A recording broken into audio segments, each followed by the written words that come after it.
फोरोंगिरि बिबाननिफ्राय आजिरा लाबाय रहेन्द्र सुमफ्रामारि बिथाङा। फोरोंगिरि आरो फरायसुला फरायसुलिफोरनि मेगनाव मोदै गदों। गोबां दुखु खस्थनि गेजेरजों गावनि सोलोंथाइ होखांनायनि उनाव 1985 मायथाइनि 1 एप्रिलनिफ्राय लोगो फोरोंगिरि बिबान लाबोनाय आरो गेजेर समनिफ्रायनो 2022 मायथाइनि 28 दिसेम्बरसिम बेंटल गोजौ आरो गेजेर फरायसालिनि गोरायुं प्रिन्सिपाल बिबान रुजुनबोनाय चिरां जिल्ला 2 नं बेंटलनि थागिबि आरो निरुला सुमफ्रामारिनि अनसुला फिसाय रहेन्द्र सुमफ्रामारि बिथाङा गावनि फरायसालिनिफ्राय आजिरा लाबाय। मख'नो गोनांदि अरायबो गावनि फरायसाफोरनि इयुनखौ सानग्रा, गावनि फरायसालिनि इयुनखौ जौगासारनायखौ सानग्रा आरो गावनि फरायसालिनि लोगो फोरोंगिरि बिथांमोनखौ जेब्लायबो थुलुंगाखां होग्रा बेंटल गोजौ आरो गेजेर फरायसालिनि गोरायुं रहेन्द्र सुमफ्रामारि बिथाङा गावनि फरायसुला फरायसुलिफोरनि आरो गावनि लोगो फोरोंगिरिफोरजों लोगोसे मोनसे आजिरा लानाय जर'खा हाबाफारि लायो। बे हाबाफारियाव गोरायुं रहेन्द्र सुमफ्रामारि बिथाङा गावनो सामलायगिरि मासिखौ लायो आरो गावनि आगु गोबांथार एक्सपिरियेन्सफोरखौ फरायसुला फरायसुलि आरो लोगो फोरोंगिरिफोरनि सिगाङाव गोथौ दुखुनांथाव बिबुंथि लाखियो। मख'नो गोनांदि रहेन्द्र सुमफ्रामारि बिथाङा सासे फोरोंगिरि एबा गोरायुंल' नङामोन।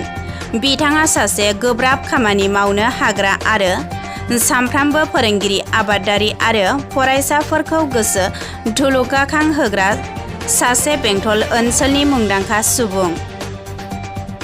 रहेन्द्र सुमफ्रामारि बिथाङा सासे फोरोंगिरिल' नङा, बिथाङा सासे गोख्रों आबादारि। गावनि खुथियाव मोसौ मैसो फोथाराव खानाय, गाइखेर सेरनाय आरो सम जानाय लोगो लोगो गावनि गंसे साइकेलजों हान्थिना फरायसालियाव फरायसाफोरखौ फोरोंनाय आरो गावनि फरायसालिनि हाबाफारिखौ मावफुंनाय, बैफोर खामानिफोरखौ बिथाङा एसेबो फेलें खालामाजासे मावफुङोमोन।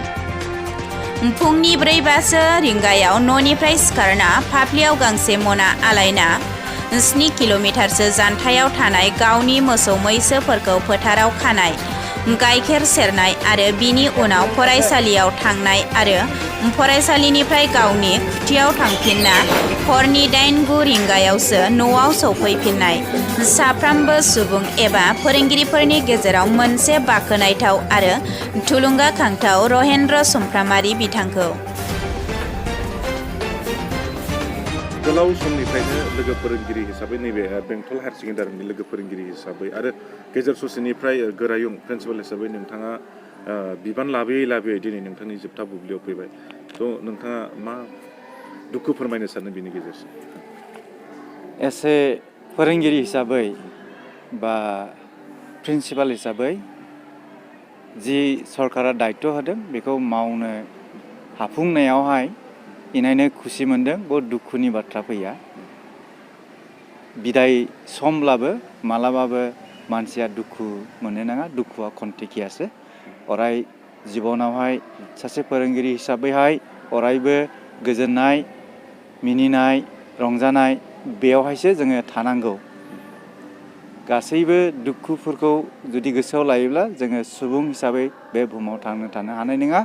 आरो आंनि साननाया बेनो, उननि समफ्रावबो आङो जोंनि जेसेबां फरायनाय फरायसा गथ'फोर दङ, जायफ्रा फाइनाल परिक्षा लिरगोन HSLCनि आरो हायार सेकेन्डारि फाइनाल लिरगोन, साफ्रोम गथ'फोरजों बा केन्डिडेटफोरजोंहाय आंनि जिउनिफ्राय सुबुरुन्थाइफोरखौ होनानै बिसोरखौ सासे मोजां सुबुं दानो थाखाय अरायबो सेस्था खालामनानै आंनि फरायसालि स्कुलनिफ्राय मिजिंथिनायखौ आङो कामना खालामबाय। नोंथांनि जिथुनाखि फोरोंगिरि फोथाराव बिबान बानजेननायनिफ्राय दिनैनि जोबथा बुब्लिसिम नोंथांनि मावबोनाय समाव माबाफोर जेंनाफोर बा माबा मोनसे मोजां खालामबोनो हादों, माबा मोनसे खहा जाबोनो हादों, माबा मोनसे मेम'रि दं नामा? बे बेलायावहाय बुंनो थाङोब्ला मानसिनि जिउआव अरायबो सुखु आरो दुखुजों सुजुजाखानायखा। फोरोंगिरि हिसाबै गोबां समस्यायावहाय गोग्लैखायो, नाथाय बेखौ नेवसिनानैहाय मावनो हानायासो सासे फोरोंगिरिनि हाबा आरो बेखौहाय आङो मोनबोदों। अबिगथा हिसाबै गोखाबो दं, गोदैबो दङ, नाथाय बांसिनानो गोदैखौनो होननानैहाय बुंनो हायो।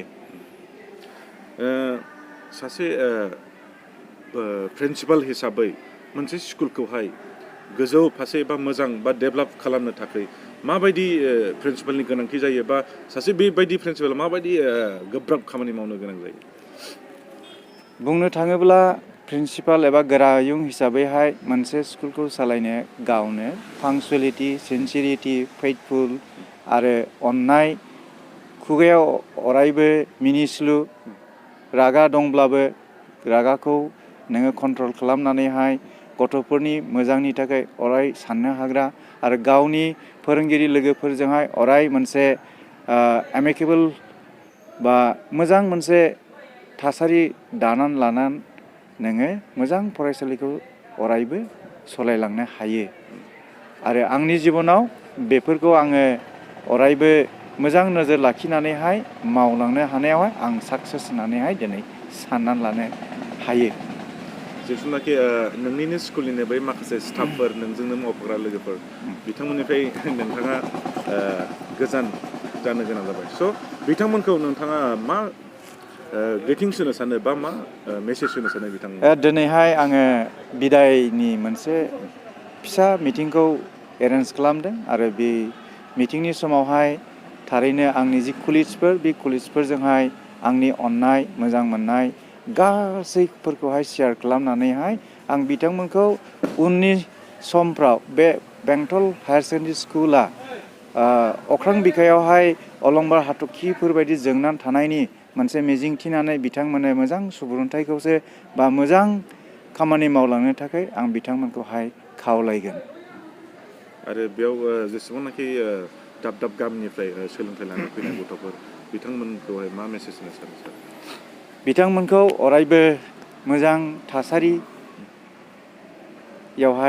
फरायनानैहाय आरो बेनिफ्राय जेब्ला बिसोरो सोलोंथाइ लानानै बारग'लांगोन आरो बे सोलोंथाइया जोंनि समाजखौ फोसाबनो हाग्रा मोनसे अस्त्रसो, बेखायनो बेनिफ्राय बिसोरो बारग'लाङोब्ला ससियेल चेन्जखौ थारैनो लाबोगोन होननानै आं मिजिंथिदों आरो बिथांमोना